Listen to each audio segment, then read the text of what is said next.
President, distinguished members of the Court, it's always an honor to speak before you, and a particular honor to do so today in the present circumstances to support Armenia. My presentation will be devoted to the necessity to protect the right of Armenia and Armenians to enjoy, without prohibited discrimination, their cultural and religious heritage. Article 2 of the Convention on the Elimination of All Forms of Racial Discrimination obliges the states parties to recall, and I quote, to engage in no act or practice of racial discrimination. Furthermore, Article 5 of the Convention imposes that one ensure without prohibited discrimination the enjoyment of the rights stated under it. Amongst those rights is the right to freedom of religion and, I quote, also the right to equal participation in cultural activities. It cannot be denied that the right to freedom of religion includes the right to practice one's religion in habitual places of worship, and thus the right to see these places respected and preserved. Likewise, the right to participate in cultural activities implies that the heritage serving the purposes of such activities be respected and preserved. And furthermore, of course, many places of worship are part of the cultural heritage. Thus, the religious and cultural heritage is likely to be protected under the Convention when it is established that it is attacked for a ground forbidden by it. The rights that Armenia asks you to protect in matters cultural, not only are they plausible ratione materiae in the light of the Convention, but also, and I will come to this, with regards to the facts. On the 8th of October 2020, Madam President, the Holy Saviour Cathedral in Shushi was twice bombed. The first attack took place around 12 o'clock, the second around 5 p.m., whereas there was no combat or other bombardments around that place on that day. These are well-documented facts, and following an inquiry undertaken in situ, Human Rights Watch concluded that the cathedral had indeed been intentionally bombed by two well-targeted volleys, and everything could lead one to think that these attacks were perpetrated by Azerbaijan that was besieging the city. To date, the defendant has not adduced any other credible explanation about these acts. The Cathedral of Shuchi was coldly and deliberately pounded twice on the same day, so that the deadly message thus sent be perfectly clear. The Armenians do not have any place in Nagorno-Karabakh and will never be in security there, not even in their most sacred spaces. The bombing of the cathedral in reality was just a warlike prelude of a policy that was to manifest itself immediately after the ceasefire and extend till today. Madam President, evidence of cultural destruction that I shall adduce are numerous indeed.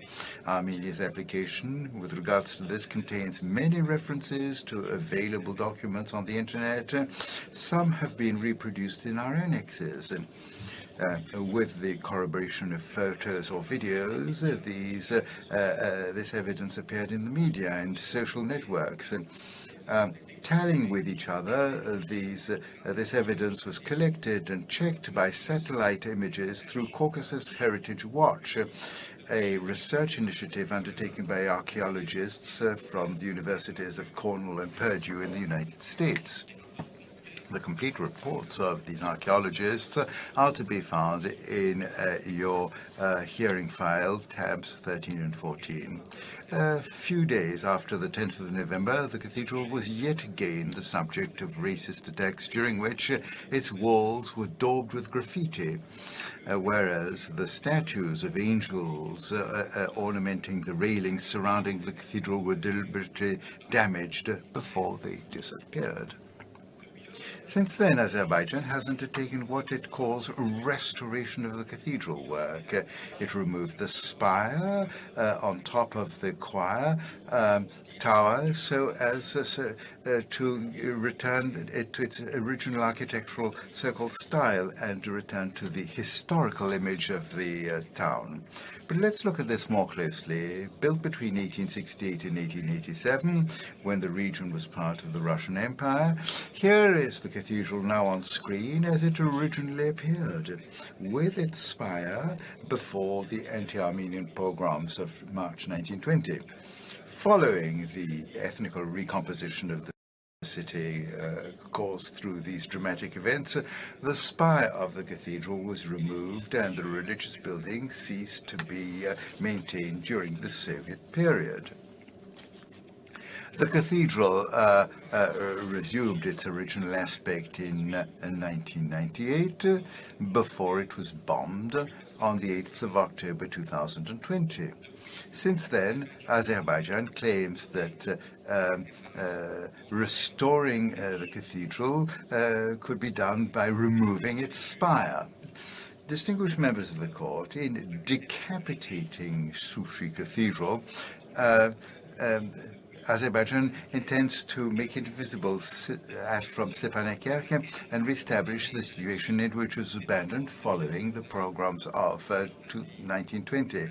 And thus, indirectly, it recalls this memory. Claiming to reestablish the historical image of the city, Azerbaijan indeed reveals its policy of racial discrimination after having voluntarily destroyed the cultural heritage, the Armenian cultural heritage, by bombing it. Azerbaijan is altering, modifying what remains of it in order to diminish its presence.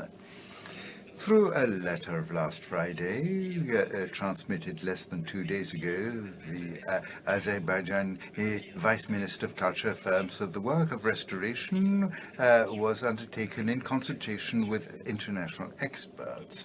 However, this internal letter in the government of the defendant doesn't prove anything unless it be its depravity. It's this letter, which you are asked to keep confidential, although it concerns a monument, manifestly was written and very cautiously formulated, framed for the purposes of the present case. And as you'll note, it's addressed to the person who's the agent of Azerbaijan in the cases submitted to your scrutiny.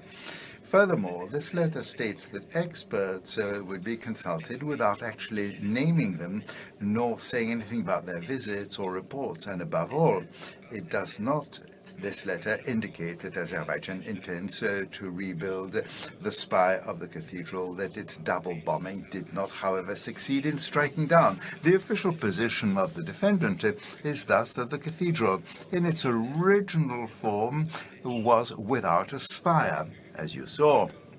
And as you can see it again on screen, nothing could be further from historical truth. Still in Shushi, the Armenian Church of St. John the Baptist, also called the Green Chapel, was decapitated after the trilateral ceasefire declaration. In the village of Merkavan, which the defendant calls Jebrail, the BBC reported about the complete destruction of the church after it was vandalized by Azerbaijani soldiers. On the 27th of March of that year, Azerbaijani soldiers, through mockery, profaned the church of St. Yegishi in the village of Matagis, as you can see looking at the video under tab 5 in your hearing file.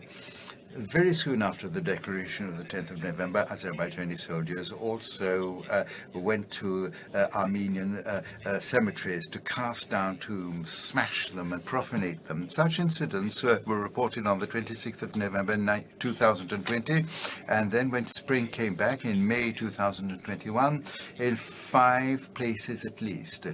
In Adrut, north of Shushi, at Metztacher, at Taravard, at Shekhnach, where the old Armenian cemetery that went back to the 18th century was totally razed. evidence of such destruction are taken up in your hearing file, tabs 6 to 10. The destructive fury of Azerbaijan also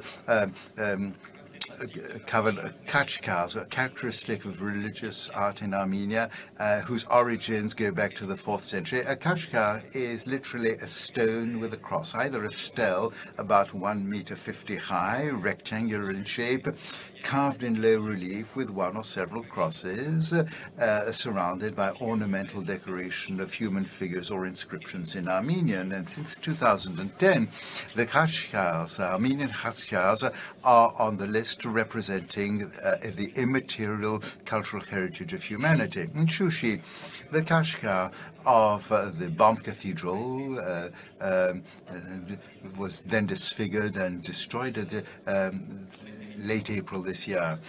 Furthermore, in territories that Azerbaijan claims to have liberated, kachkars are torn down. This was the case notably on the 12th of January 2021 in Arakel, where the Azerbaijani armed forces knocked down a kachkar through a military truck, as you can see in tab 11 in your hearing file. The cemetery at the north of Sushi, which was very considerably destroyed, had two kachkars of the 12th and 13th centuries. Madam President, distinguished members of the court, such a gratuitous and discriminatory destruction seeks to erase the Armenian cultural presence in Nagorno-Karabakh. Further destruction is directed against Armenian memory. At late March this year, in Shushi, Azerbaijan destroyed the monument commemorating the genocide of Armenians perpetrated by the Ottoman Empire, which is to the left on your screen. Denying the existence of genocide, the defendant considers no doubt to be entitled to destroy this monument because it commemorates an event that, according to it, did not occur. To the right of the screen, you can see the location of the monument without the monument and without inscriptions in Armenian on its surrounding wall. This photograph was taken during the presidential visit in June 2021. A flagpole, as you can see, with the flag of Azerbaijan has replaced the monument to the Armenian genocide.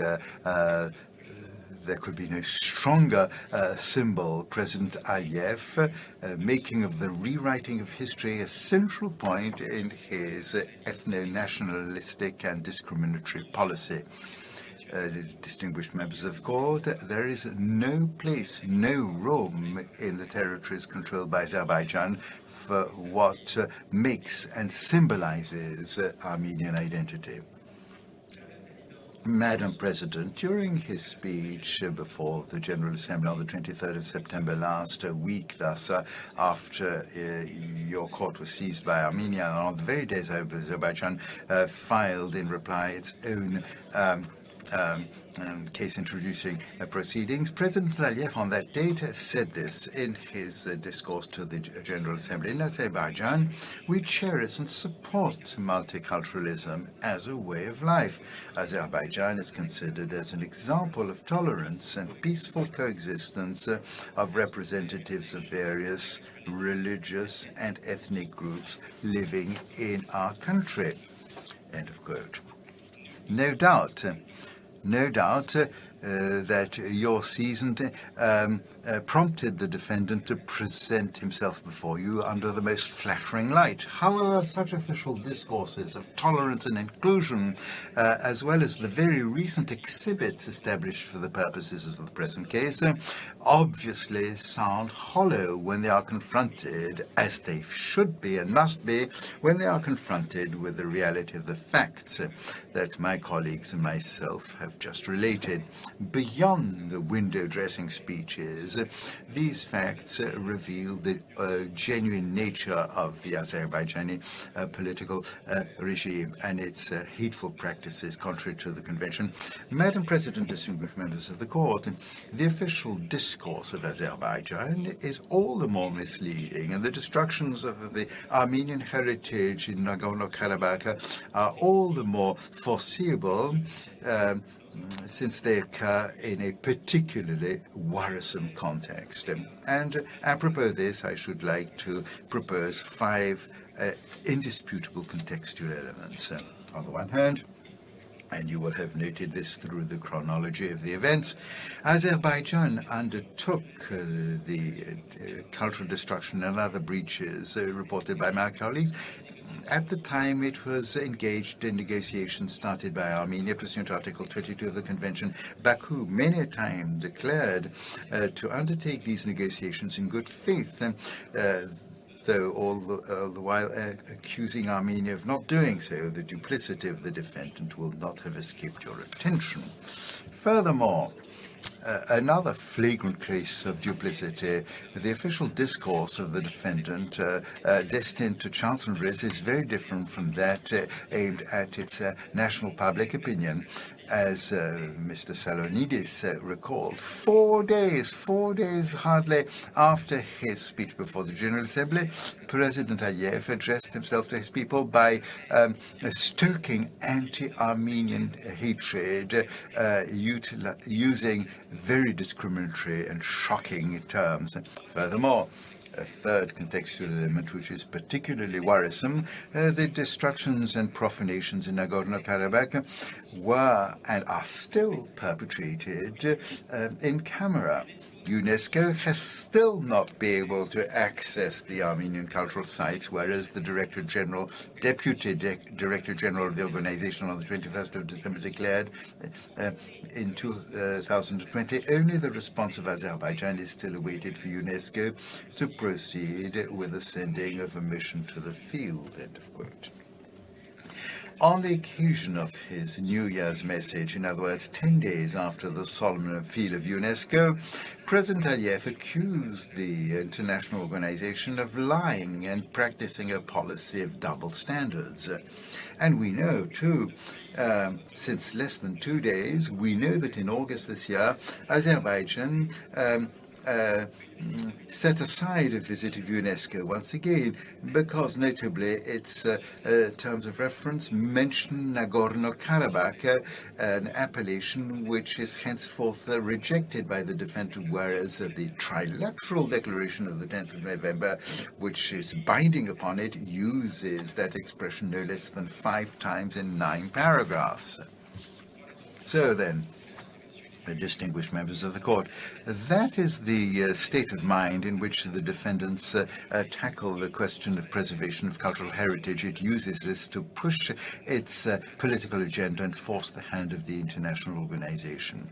And then the fourth element, contextual element that need be recalled, is due to the fact that Azerbaijan, alas, is accustomed with cultural destruction when it's a matter of attacking the Armenian historical heritage in the Autonomous Republic of Nakhichevan, located in the southwest of Armenia. Azerbaijan has committed innumerable cultural destructions since its independence, especially in 2005. Baku raised literally the old cemetery in Jura, which had thousands of khachkars, the largest collection in the world. These others were duly documented, and we will return to them when we come to the merits of the present case. The International Council for Monuments and Sites, as well as the European Parliament, deplored and denounced what the press qualified as the worst cultural